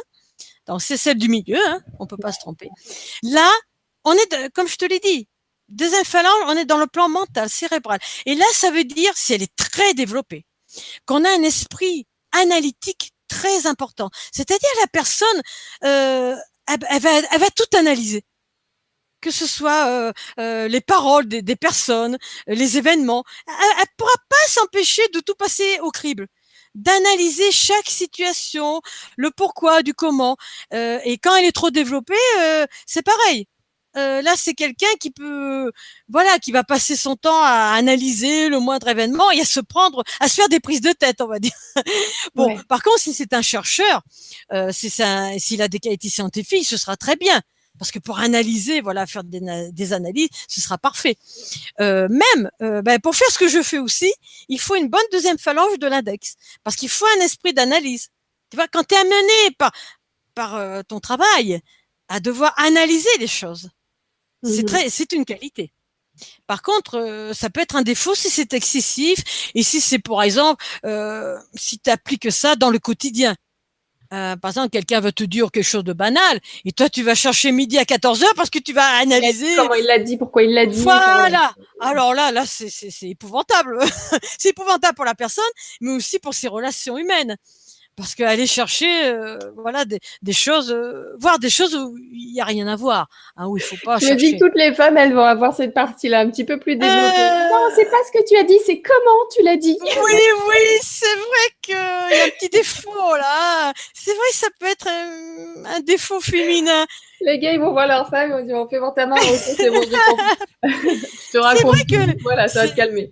c'est vrai, Nora, que les femmes ont plus cette deuxième phalange développée, hein, je te l'avoue. Hein. On est plus porté à réfléchir, à la réflexion. Les hommes se prennent moins la tête, voilà. Ils sont Ouais, ils ont plus raison. carrés, plus voilà. C'est vrai, je te le confirme. Mais bon, quand tu as cette deuxième phalange et que tu peux l'appliquer, voilà, à faire des analyses, à t'en servir comme un outil. Là, c'est très pratique. Hein. Bon, alors donc voilà, esprit d'analyse très très approfondi. Ça peut montrer aussi que tu es intéressé. Tu peux faire la politique, tu peux être faire du droit. Ça, très très bien, hein, cette deuxième phalange. Donc D'accord. on voit l'aptitude de là dans cette et la première phalange de l'index. Alors j'aime bien la trouver très développée cette première phalange. Pourquoi? Parce que là j'ai affaire à quelqu'un qui se pose de grandes questions alors qui est porté sur des questions philosophiques, religieuses, spirituelles. On est dans le domaine supérieur. C'est-à-dire là, c'est la pensée qui s'élève au plus haut. Donc, et qui a l'ambition aussi, parce qu'il ne faut pas oublier, c'est le doigt de Jupiter. C'est le doigt de l'ambition. Et donc, c'est une personne qui a l'ambition de trouver la réponse aux grandes questions de la vie, aux grandes questions existentielles. Donc là, voilà, ça. Et je t'avoue, Nora, je l'ai rencontré, hein, mais c'est vrai que c'est assez rare de trouver une première phalange de l'index très développée. Et Mhm. quand je vois cette première phalange très développée, je sais à qui j'ai affaire. Alors là, voilà, je peux m'hasarder après dans des domaines beaucoup plus élevés, parce que alors là, tu peux avoir affaire justement, voilà, à des gens qui ont des prédispositions, voilà, pour devenir professeur de philosophie, théologien, ce genre de choses. Tu vois, ou alors tout simplement des gens qui vont mener une grande quête spirituelle parce qu'ils auront besoin de réponses. Donc je pense que tu dois avoir beaucoup d'auditeurs, hein, de Nuréens, Ils de vont se Nuréennes, retrouver sur cette grande phalange, la première. voilà, qui ont une première fin assez développée parce qu'ils se posent des grandes questions. Mhm. Donc ils vont Et, être amenés. et il y a Marguerite qui nous dit, et les phalanges équilibrées. Alors on a un équilibre parfait. Alors Voilà, il n'y a Marguerite. pas il y a pas un domaine qui surpasse l'autre. Si elles sont équilibrées, ben voilà, il y a un parfait équilibre sur les trois plans. Donc ça veut dire que la personne est équilibrée au niveau terrestre, matériel, mental et spirituel. Ce qui est très bien aussi, hein, parce qu'en fait, le but, quelque part, c'est d'unir les trois mondes. Parce qu'en fait, ça nous révèle le plan des trois mondes. Bon, alors là, ça va m'amener à des considérations, Nora, un petit peu, qui vont me faire déborder du cadre de la chiromancie. Hein, dont le plan matériel, c'est le plan de la création, tout ce qui est visible. L'univers, on peut dire, c'est la création. Le plan mental, on a aussi dans le domaine un peu de l'âme. Et là, ça correspond à l'au-delà. Et le plan spirituel, le plan des esprits, Là, on est au-delà de l'au-delà. Il y a 3 mondes. Et ces 3 mondes sont symbolisés dans nos 3 phalanges des doigts. Donc, et en fait, ce qu'il faut arriver à faire, bon, mais là, c'est dans d'autres domaines, c'est d'unir ces 3 mondes pour qu'ils n'en fassent plus qu'un. Mais là, je vais pas aller plus loin, Nomara, parce que là, je vais vraiment m'égarer dans des choses, des considérations. Mais toujours été que notre main est vraiment le reflet. Mais vraiment, ils avaient raison, les anciens. C'est un monde à part entière. Et un monde qui nous révèle les secrets de notre être le plus profond. Et j'ai même envie de dire, de vraiment notre raison d'être en tant qu'être humain. Ça va très, très, très loin. Oh, et donc, je vais te dire, vas-y, explique-nous. Ah oui, non, bah là, Nora, là, c'est le temps de perche, on y est jusqu'à minuit. Ne me tente pas. Je voudrais quand même finir parce que j'ai pas réussi, voilà, à parler de la 3e phalange du pouce. Ouais. Alors, qui se situe là. Mais on ne la voit pas dans toutes les mains, Nora, je peux te le dire. Alors voilà, on la voit avec la séparation de la 2e phalange et elle est limitée après ce qu'on appelle la ligne de vie. Alors la ligne de vie, bon écoute Nora, là j'ai envie de fermer cette image pour te montrer une photo. Alors attends que je vais essayer sur une vraie main. Ouais, oh bah écoute, allez, je vais te montrer la... Ah, c'est peut-être pas si net sur la photo de ma main.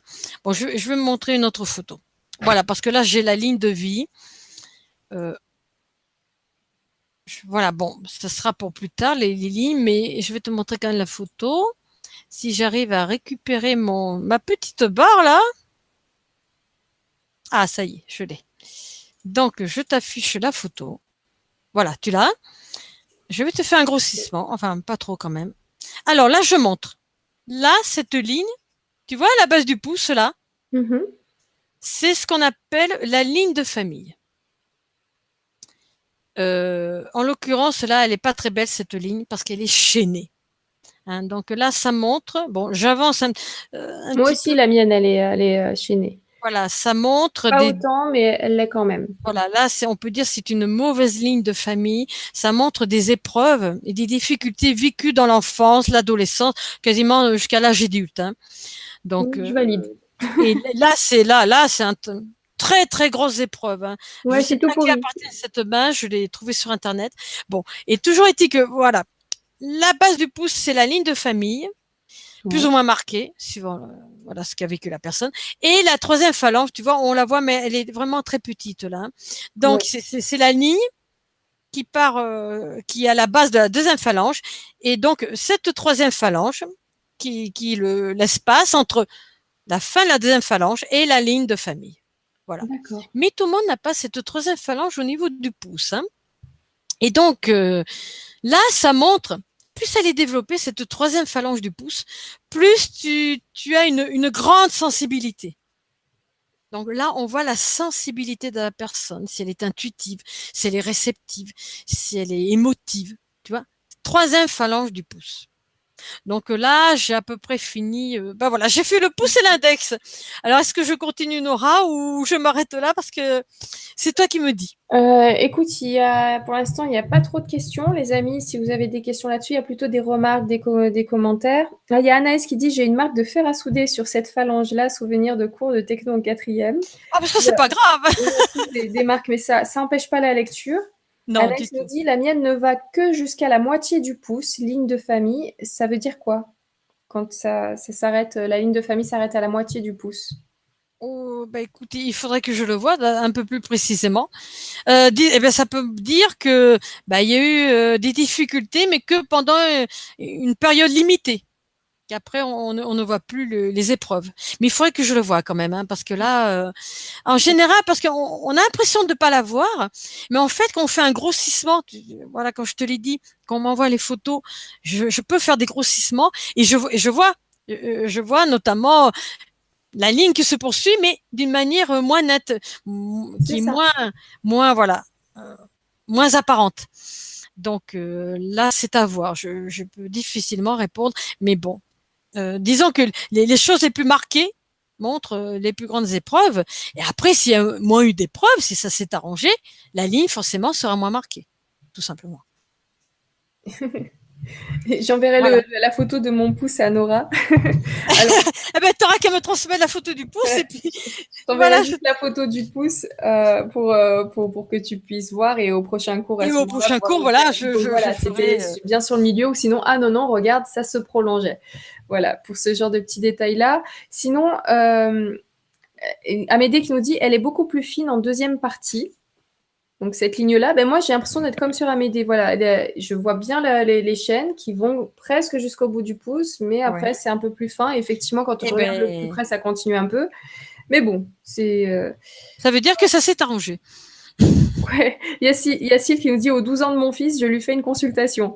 Voilà, donc les amis, si vous avez envie d'aller plus loin, parce que comme tu nous l'as expliqué, tu restes longtemps sur Ah, l'étude. écoute, je vais te dire, Nora, une analyse complète, plus le rendez-vous, plus la rédaction du compte-rendu, ça me demande entre 6 et 7 heures de travail. C'est pour ça, quand il y a des gens qui me disent, on lit dans la main 5 minutes, non. Ça, c'est vraiment de... Et il faut pas se planter, parce qu'à un moment, Ah, non, non, ah, non, parce que on est entre tu deviens c'est une... politicien ou tu travailles pas forcément ou pire. Oui. Il faut pas se planter. Et justement, alors attends, je vais juste prendre un autre commentaire qui vient d'arriver. Nathalie qui nous dit c'est vraiment passionnant, un réel outil de connaissance et de développement de soi impressionnant. Ah, mais Je te c'est... remercie de nous permettre d'avoir cette approche. Alors, je savais dès le départ qu'on ne pourrait pas aller dans les précisions. C'est un domaine, comme tu as dit, c'est une science. Une science, on ne peut pas tout connaître. Comme quand on fait, par exemple, les cours sur l'alchimie sur Nurea, ça a demandé 7 ateliers, il me semble, non, 5 ateliers au total, de 1h30, 2 heures chacun, pour avoir une première approche bien condensée, mais ça reste une première approche de l'alchimie. Et ceux qui sont allés jusqu'au bout, je sais qu'il y en a plein qui ont été passionnés au fil du temps et qui ont prolongé derrière, mais il y a tellement de livres. Et merci de pouvoir nous partager déjà cette première approche sur Nurea TV, parce que là, on comprend l'intérêt de la forme, des lignes de la main, ce que ça peut dire, vraiment toutes les informations importantes, le fait qu'il faut prendre vraiment les deux mains, qu'on peut les Oh, oui, comparer, oui. que quelque chose qui dit une chose là en dit une autre ici, et ben ça te donne une phrase et ça t'explique une évolution ou une involution, donc bien faire attention. Le fait aussi que les lignes peuvent changer dans le temps, les formes, tu nous as dit que non, pas trop, ça changeait pas vraiment sur la forme. Les lignes, oui. Donc, ça montre l'importance de notre libre arbitre. Nous avons le pouvoir de changer notre destin. Ça, c'est très bon, mais ça, et j'en parlerai un peu plus longuement dans les lignes, hein, parce que là, mais c'est pour montrer voilà la responsabilité que nous avons et le pouvoir que nous avons. Et ça, c'est très très J'aimerais bien important. pour le dernier quart d'heure, parce que là, on est vraiment, et ça se voit, tout le temps, les premiers cours comme ça, tu sais, il n'y a pas trop de questions, parce que on est dans l'apprentissage, on découvre. On est, wow, ok. Mais est-ce qu'on pourrait partir sur la photo d'Hitler qu'on avait vue au début, parce qu'il y a encore Oui, des tu veux que photos je la d'autres choses, remette, des amis. Nora? Et j'aimerais bien qu'on prenne ce dernier quart d'heure pour pouvoir, tu nous montres un petit peu ce que tu peux voir sur la main d'Hitler. Et pourquoi il a eu ce destin incroyable? Où est-ce que ça s'indiquait sur la main? Alors, les amis, par contre, on a vu ça ensemble, Magali, tout à l'heure. Ne faites pas trop de comparaisons avec vos mains à ce moment-là, parce que quand il y a des sujets un petit peu tendus, c'est vraiment des formes très spécifiques, c'est vraiment des choses très spécifiques. Et quand on n'est pas connaisseur, on peut visualiser des choses qu'on n'a pas vraiment, en fait. Donc, voilà, prenez bien du recul. Et Il si faut vous faire. êtes dans le doute et que vous voulez aller beaucoup plus loin, vous contactez Magali. Vous avez le lien sous la vidéo. Magali Cazotte en même temps sur Google. C'est très facile de la retrouver. Et pour avoir des infos beaucoup plus précises en tête à tête, si jamais il y a vraiment des choses qui vous perturbent. Mais voilà, allons voir Hitler. Qui est-il et qu'est-ce qui avait été indiqué à sa naissance notamment? Oui, on va dire surtout un signe qui ne doit pas se trouver dans beaucoup de mains. Parce que là, vraiment, on est dans le domaine de la fatalité la plus noire, la plus sombre.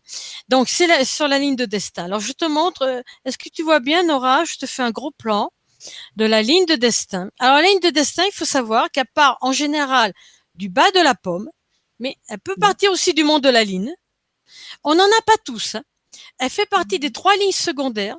Donc, ça veut dire qu'elle ne se trouve pas dans toutes les mains, ou du moins partiellement. Et donc, là, je te montre la ligne de destin d'Hitler. Alors, Si vous ne le voyez pas, c'est pas que vous n'avez pas de destin, pas de vie, hein, c'est pas non, ça. non, non, non, il faut pas s'inquiéter, au contraire. C'est Parce que plutôt plus, bien. voilà, plus la ligne est marquée, tracée d'un trait, on peut dire presque au couteau, plus la personne est soumise au poids du destin, voire la fatalité. Il n'y en a pratiquement pas de liberté, de marge de manœuvre sur ce destin. Et c'était bien le cas d'Hitler, malheureusement. Alors voilà, je te montre déjà la ligne de destin qui s'élève et qui s'arrête sous le majeur, hein, comme je t'ai dit, Nora, c'est le doigt du destin, le doigt de Saturne. Alors regarde, je te le suis là, sur l'écran. Tu vois, je déplace le curseur. Ça, c'est la ligne de destin d'Hitler. Donc, elle part de la pomme. Elle est super longue. Oui, super longue et bien Et tracée, tu me voire confirmes trop. que les croix qu'on voit, c'est Alors, vraiment ces lignes de main. C'est pas c'est fait en les lignes. stylo, Oui, parce il y a pas vraiment du ces tout, non, croix. non. Et non, malheureusement, Nora. C'est ça le mauvais signe. Et donc ça, c'était l'empreinte réalisée par Joseph Ranald, hein, donc le professeur, le docteur de philosophie là, dont je t'ai parlé au début. Et il a pris l'empreinte à l'encre. Et donc cette longue ligne de destin tracée jusqu'au bout. Et on savait que le destin serait absolument effroyable et fatidique. Pourquoi? Parce que ce destin débutait par ce qu'on appelle une croix en X. Est-ce que Tu vas tu peux voir bien zoomer la un croix. tout petit peu? Alors, je vais zoomer. Je te la montre. Alors là, je zoome sur la croix du destin d'Hitler. Alors, quand une ligne de destin prend naissance sur une croix comme ça, bon, j'espère que les personnes qui nous regardent, je pense pas, parce que c'est extrêmement rare. Donc là, voilà, je peux le dire. Euh, Quand tu as un destin comme ça, voilà, c'est un destin C'est fatidique. compliqué. Ouais. Ah, c'est plus que compliqué, non. Et Ouais, en ouais, plus, on sait j'essayais que c'est de un tendre la destin, perche. Compliqué. oui, et qui plus que personnel, qui va avoir des répercussions à un très très grand niveau, ben, comme Hitler. On peut le dire, c'est un niveau mondial. Et Ouais. personne ne pouvait l'empêcher, même pas lui. Voilà, ça c'est vraiment le destin le plus fatidique qui puisse exister.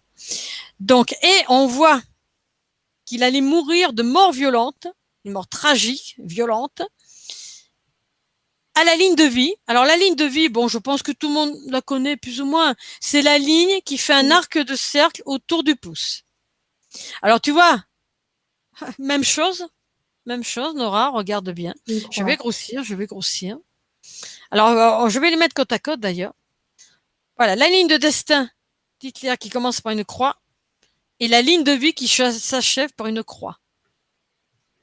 Donc, très, très mauvais. Mais il faut savoir aussi, bon, il suffit pas d'avoir un mauvais signe dans une main. Ouais. Il faut l'avoir dans les deux mains pour vraiment, il y ait de grandes chances qu'il se réalise. C'est-à-dire, si tu as un mauvais signe dans une main, ok. Bon, c'est pas très réjouissant, mais si tu ne l'as pas dans la main active, tu as le pouvoir et tu as la liberté, je dirais, de contrecarrer le mauvais signe par tes décisions, par ton libre arbitre. Tu as encore cette liberté. Et par les décisions que tu vas prendre, tu auras même le pouvoir d'effacer, je dis bien effacer le mauvais signe dans ta main passive. Ça va jusque. C'est pour te dire le pouvoir que l'on a.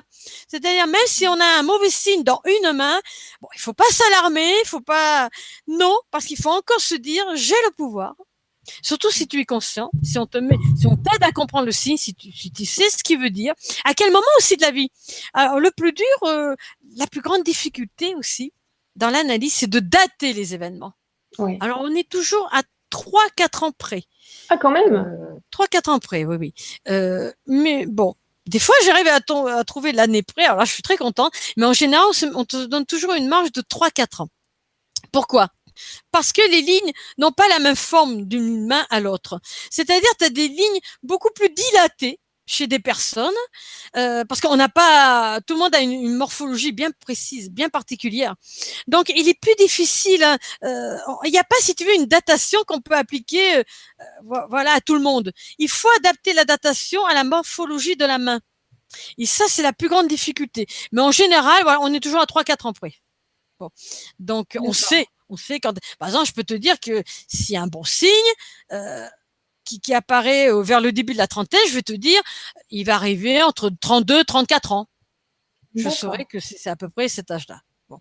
Des fois, je tombe pile poil, ce qui me fait très plaisir. Mais ça, je peux le savoir que quand je dis à la personne, il vous est arrivé telle chose à tel âge, elle me confirme, oui, c'est exactement l'âge. Par contre, pour le futur, je dis toujours à la personne, 3-4 ans près. Parce qu'on adapte suivant. Et donc là, on voyait qu'Hitler n'allait pas mourir vieux, et puis dans des conditions assez épouvantables et qui ça allait être assez tragique. Hein. Il n'allait pas Pareil. mourir vieux parce que la ligne n'était pas aussi prononcée jusqu'au bout ou Ah ben là, elle disparaît, hein, Nora. elle Elle disparaît. disparaît. Et puis surtout, bon, il faut pas s'affoler non plus. Là, quand je tiens à le dire, si j'ai encore un peu de temps, Nora, Bien sûr, vas-y. il y a plein d'idées reçues et vraiment des bêtises que l'on peut lire sur Internet. Alors, je vais dire rapidement. Déjà, pour la ligne de vie, première chose, ce n'est pas parce qu'on a une ligne de vie courte que l'on va mourir jeune. Alors, il y a eu des études cliniques qui ont été réalisées par des médecins et on s'est aperçu qu'il y avait des personnes très âgées qui avaient des lignes de vie courtes et malheureusement des jeunes gens qui étaient morts très prématurément et qui avaient des lignes de vie longues. Donc, on sait, là, par l'observation, que c'est une idée reçue. Bon, il faut d'autres signes, bon, notamment celui d'Hitler, il était pas mal. Il faut d'autres signes. Bon. Deuxième idée reçue, le M dans la main. Oh, tu le lis partout sur Internet. Oui, ça annonce un mariage ou vous êtes une personne exceptionnelle. Alors, ni l'un ni l'autre. Désolée de te décevoir. Le M qu'on retrouve où? Si tu peux dézoomer peut-être et nous montrer où est-ce que ça se retrouverait, ce M. Eh bien, écoute, je vais te prendre peut-être ma main. Ma main ou celle de mon frère, peu importe. Je crois qu'il l'a aussi. Bon, allez, je vais te montrer. Alors, attends. Ah, peut-être que dans la mienne, peut-être c'est peut-être plus. J'essaie de te prendre une. Ah ben écoute, oui, je vais te montrer ma main, comme ça, ce sera plus simple. Et là, il n'y a pas de droit d'auteur sur ma main. Voilà. Bon, allez, je te montre ma main gauche. Allez, une main beaucoup plus sympathique. Ça va aller mieux, les amis, parce que je voyais que Nathalie n'a pas pu supporter. Nathalie, même le fait de regarder la photo de la main d'Hitler, c'était déjà trop. Oui, déjà, ça te fout les jetons. Pour ceux qui ont de l'intuition et voilà, une belle connexion, ils en voyaient trop. Alors, bon, je te montre ma main. Alors, je te montre le M. Alors, le M, il est formé, on le voit. Je vais te décaler. Ah oui, peut-être. Alors, la ligne de vie. Maintenant. Il est où? La ligne de vie, Dora, tu la vois? Ok. On fait le M comme ça. On commence par la ligne de vie. Après, la ligne de tête. D'accord. Je continue mon M. Après, une partie de la ligne de destin. D'accord. Et après, on finit la ligne de cœur. Ce qui veut dire que, on va dire, 80% des gens ont ce M dans la main. Pourquoi? Parce qu'il est constitué des 3 lignes principales. La ligne de vie, la ligne de tête et la ligne de cœur. Et une partie de la ligne de destin. Et alors, c'est vrai qu'il n'y a pas tout le monde qui a cette ligne de destin bien marquée. C'est pas grave. Non, c'est pas grave, Nora, ne t'inquiète pas, je sais que... Je l'ai pas, mais je sais pas si j'ai 20%, mais il manque la ligne de destin pour faire raccord. Tu vois, Nora, que mon destin est bien écrit, parce que tu vois, elle va jusqu'au bout, ma ligne de destin. Et voilà, c'est là où moi je t'avais dit, moi, ma ligne de destin, elle va pas jusqu'au bout, et tu m'avais dit hors antenne, tant mieux pour toi, parce que comme ça, tu es libre de faire ce que tu veux. Après, bon ou mauvais, mais tu choisis, t'as pas marqué. Tu peux faire les choix que tu veux. Tu as une grande liberté de décision, une grande liberté d'action. Ce n'est pas écrit d'avance. Voilà. Maintenant, une ligne comme la mienne, moi, je sais c'est écrit d'avance. Je ne pourrais pas changer de destin. Donc, ce M signifie quelque chose de positif? Rien du tout. Il signifie que simplement, il se trouve dans les mains où la ligne de destin est plus marquée, où elle est présente, plus présente que dans d'autres. Tout simplement. Il n'a aucune signification particulière. Tu vois, ça annonce pas de mariage. Moi, je me suis jamais mariée. Donc, et il est bien gravé, mon M. Hein. Donc, c'est complètement idiot. Ça, je tiens à préciser. Ça veut rien dire de particulier. Rien dire. Autant chaque ligne a une signification particulière, autant le M en lui-même, c'est tout simplement, ça veut dire que la personne a un destin bien marqué. Voilà, si ça veut dire quelque chose, c'est la seule chose, puisqu'il est formé d'une partie de la ligne de destin. Eh ben écoute, c'est sur Nurea, on est pas mal de ces 20% qui l'avons pas, mais des Lapates, au Giro non plus. Donc nous, nous sommes des électrons libres, les gars, sur Nurea TV, les Nurea. Voilà. Mais on a un libre arbitre de dingue. voilà, ça vous donne une grande liberté, mais en même temps, vous n'êtes pas, si tu veux, à l'abri Ça de peut être faire. compliqué. On Ça peut aura être du compliqué mal parce à qu'on, savoir où on doit aller. voilà, voilà, quand on a trop de liberté, on peut faire des bons choix, mais aussi des mauvais choix. Mhm. Donc, il faut être d'autant plus vigilant, je dirais, d'autant plus vigilant Ok. dans ses choix. Bon, on soutient les potes, hein. Pas de conneries, pas de bêtises. Toshiro et Amédée, on est bien. Bon, alors là, Ok. Nora, moi, je n'ose pas aller tellement plus loin parce que Alors, je là, vais là voir j'ai sur dépassé les le temps, questions. là. Il y a Anaïs donc, qui nous dit: «Je ne pensais pas que ça pouvait donner autant de précision. C'est super intéressant». Donc là, on était toujours sur. Ah non, on avait passé l'image d'éclair, je crois. Et c'est vrai que ça donne des précisions de folie. Il y avait encore Oula. d'autres marques à Et, voir et aussi je vais dans te les dire, livres. Nora, ça va encore plus loin parce que tu sais je vais pas le dire laquelle, mais il existe, on le sait, la marque des assassins qu'on peut voir dans les mains. Et ça pourrait, par exemple, si on appliquait cette science, elle était reconnue, résoudre des affaires criminelles et savoir si quelqu'un est bel et bien un assassin ou même empêcher un crime parce que la marque existe et on pourrait éventuellement empêcher le crime d'avoir lieu. Mais les implications sont infinies. Hein, c'est vraiment. Bah, Anaïs te dit: «Moi, j'aimerais bien savoir comment on fait Magali lorsqu'elle voit quelque chose de difficile à dire à la personne. Ça doit pas être évident». Donc Ah, comme alors là, la c'est marque une de bonne l'assassin, question. voilà. Ça fait partie C'est- des choses qu'on va pas faire passer à l'antenne, les amis. C'est voilà, j'ai pas envie que certains d'entre vous se disent: «Oh zut, je l'ai», alors qu'en fait pas du tout. Donc on va pas vous laisser. Voilà, voilà, c'est pour ça. Il vaut mieux pas connaître cette information comme ça, mais voilà. Voilà, c'est pour ça que j'ai pas dit trop de choses pour la main d'Hitler. Par contre, c'est une très bonne question. Et effectivement, jusqu'à présent, j'ai eu de la chance. Je n'ai rien vu, on va dire, d'horrible, de vraiment très très néfaste comme on peut voir dans la main d'Hitler.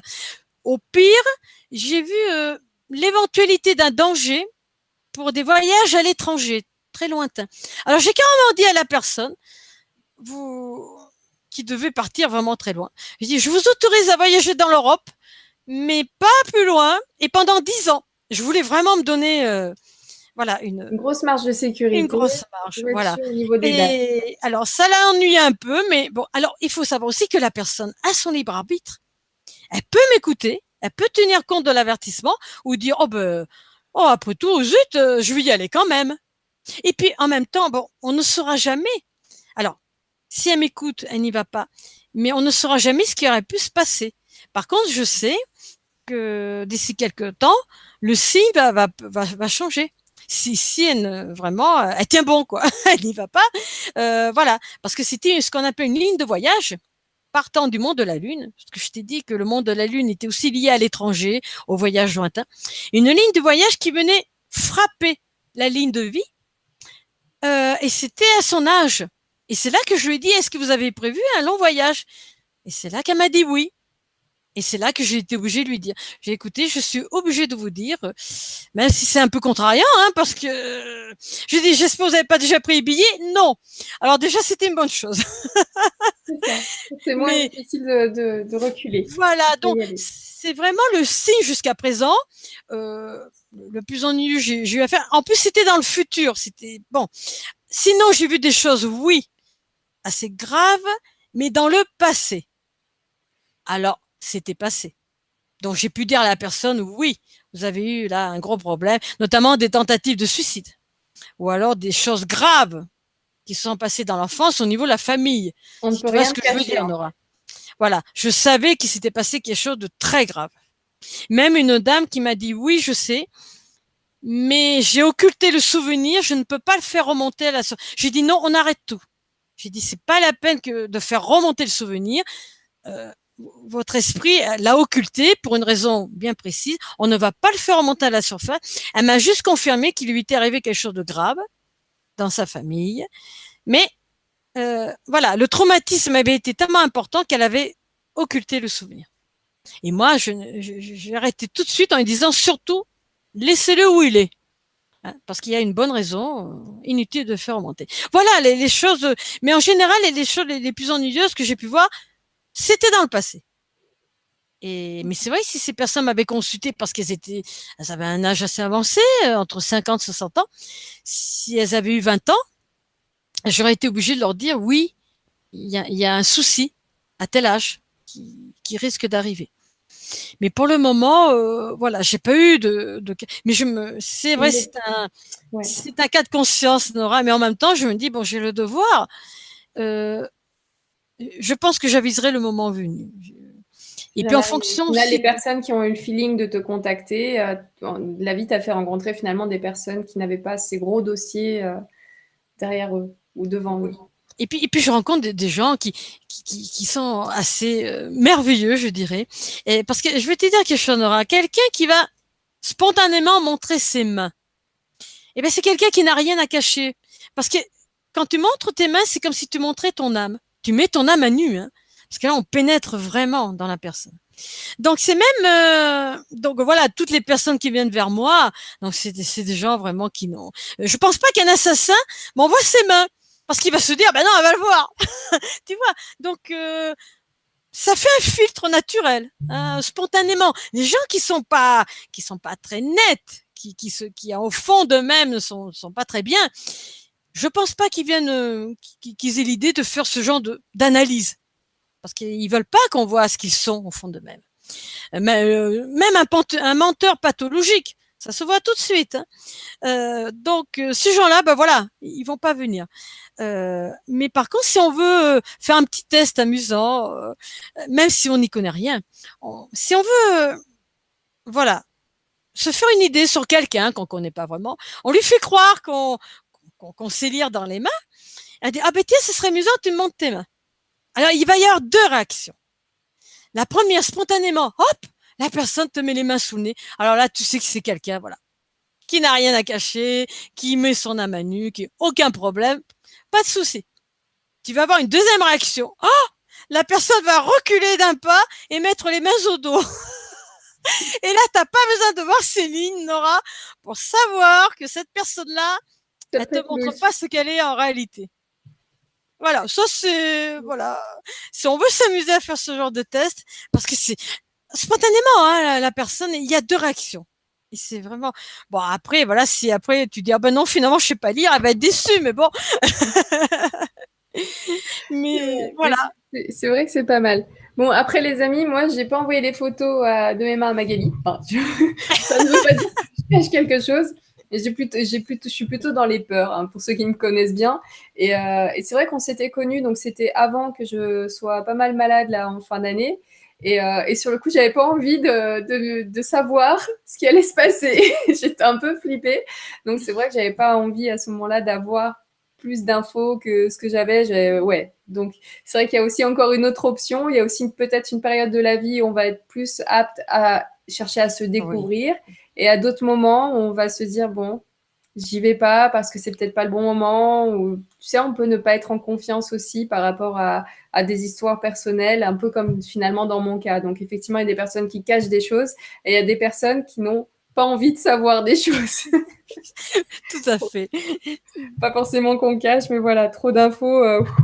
Mais effectivement, pour le coup, tu vois, plusieurs mois après, et là, avec ce cours, ça me donne envie, tu vois. Moi, je serais plutôt là à me dire, bah tiens, mais ouais, en fait, je vais te les envoyer, mes photos, pour le coup, quand je vois finalement ce qu'on peut voir, quand je vois aussi que c'est beaucoup plus compliqué que ce qu'on croit. Oula, Et oui, j'ai oui, vraiment pas Laura, envie ouais. de me tromper, même si là, je suis quand même contente parce que je vais pouvoir voir les mains de mes proches et essayer de voir un petit peu quels sont leurs points forts. C'est déjà pas mal de trouver ça. Et après, dans la lecture détaillée, rien de mieux qu'un professionnel. Peu importe les émissions qu'on fait, les sujets qu'on aborde, si vous voulez aller dans le détail, contactez directement les intervenants si vous avez le feeling ou autre, ou d'autres intervenants si vous avez d'autres feelings avec d'autres. Mais là, au moins, on peut déjà s'amuser à dire fais voir ton pouce. Je connais bien le Oui, pouce. voilà, au niveau de la chironomanie, tout le Oui, monde est capable hein, de ça. C'est ce qu'il y a de plus simple. On peut pas, j'ai envie de dire, presque on peut pas se tromper.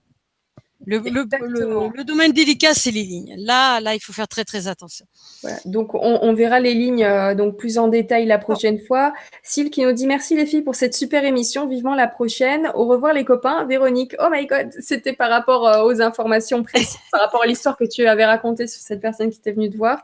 Et Véronique nous dit trop passionnant. Merci beaucoup Magali.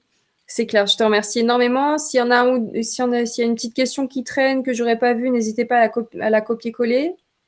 Sinon, parce qu'il y a, tu sais, le délai entre le moment où je dis ça et le moment où les Oui. personnes écrivent, il peut se passer quelques secondes. Donc, sinon, on va voir donc ensemble, après le cours, quand est-ce qu'on pourra caler cette date. Ou là, comme on a passé l'introduction et l'histoire Ah oui, oui, on de ira la plus vite. Oui, oui, oui, on oui. ira directement droit au but, directement sur photo, sur les grandes lignes. Ah ben attends, on Les n'a jeux pas de mots sont fini. faciles. Oui, On n'a pas fini les doigts. on n'a pas fini les Il doigts. nous en reste 3. Hein. Exactement. Donc, Et oui. on n'a pas. Donc, notez bien, les amis. Prévoyez pour les nouveaux. Prévoyez toujours. Je le dis souvent. J'ai oublié de le dire en début de cours. Le cahier, le stylo pour noter. Après, vous savez que vous pouvez revisionner la vidéo, mais voilà, un cahier, un stylo, c'est obligatoire sur les cours sur Nuria TV. C'est comme à l'école. Là, vous prenez votre trousse, vos stylos, vous notez tout. Alors, je regarde donc Marguerite qui nous dit merci pour ce partage très dynamique, Magali, très intéressant, qui m'incite à aller plus loin dans cette étude. Merci Nora. Surtout merci à toi, Magali. Eh ben, Amédée merci à vous qui nous dit tous. et la paume passive plus creuse que la paume active. Est-ce que ça a une signification? Petite dernière Ah. question pour la route. Alors la pomme, l'intérieur ou un petit peu La décalé. Enfin c'est paume passive plus creuse que la paume active. bon. Est-ce que Déjà c'est mieux. C'est mieux que dans la paume active. Oui, il y a un petit creux. Il y a un petit creux. Donc tout ce qui est creux, oui, c'est pas très positif. Mais si dans la paume active, c'est regonflé, on va dire, ça va, ça rattrape. Voilà. Et on dit souvent d'ailleurs une main rattrape l'autre. Donc si c'est et c'est souvent toujours la main active qui rattrape les choses qui sont pas très très positives dans la main passive. Donc si le creux est dans la main passive mais que ça s'est regonflé dans la main active, c'est bon. La main active a rattrapé l'autre. Donc là, D'accord, c'est super. déjà mieux. Oui, Amédée disait l'intérieur. Voilà. Oui, enfin Merci. le centre de la pomme, j'imagine. Voilà, c'est ça. C'est ce qu'on appelle la plaine de Mars. Hein. C'est le lieu des épreuves un peu. Hein. Et Nora, tu regardes tes mains. Mais moi, j'ai passé mon cours comme ça, en fait, Oui, à je faire vois comme bien. ça, et à remettre les mains à chaque fois, et à regarder.